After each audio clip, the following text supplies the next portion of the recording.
இருக்குப்பா. நைட்ல நிம்மதியா தூங்க முடியல. எங்க நம்ம வீட்டுக்குள்ளேயும் போந்து கொள்ள அடிச்சிட்டோன்னு பயமா இருக்கு. இவர் யார் தெரியுமா? யாரு? டாடா பிர்லா இல்ல, அவங்களோட பார்ட்னர். வீட்டுல தங்கமும் வைரமும் பூட்டி வச்சிருக்காரா. அத முகமூடி கொள்ளக்காரனுக்கு வந்து திருடிட்டு போயிடுவாங்களாம். டேய், டீ குடிச்சு அது காசு வச்சிருக்கிறியா? இல்லீங்க, அக்கவுண்ட். சிங்கிள் டீ அக்கவுண்ட் சொல்ல போறான். முகமூடி கொள்ளக்காரங்களை பத்தி பேச்சு. பேப்பர் ஒண்ணுதான். இல்லீங்க, கடைக்காரரு. அதுவும் ஓசிதானா? போட்டு போடா போடா.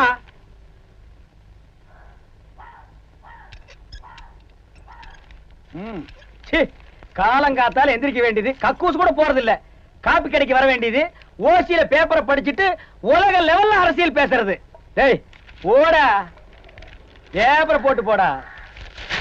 ஆட வெண்ண மகனே. ஆமா, இவன் பெரிய யோகியம். வீட்டுல வர காப்பியும் துண்டு பீடியும் குடிக்க வேண்டியது. இதுல அடுத்தவனுக்கு அட்வைஸ் வேற. வாய போடுறா. டேய் டேய், நீயா பேசுன? நான் உங்களோட இருக்கேன். நான் எங்க பேசுனேன்? நீ பேசுனியா? பே பே. ஓ அண்ணே.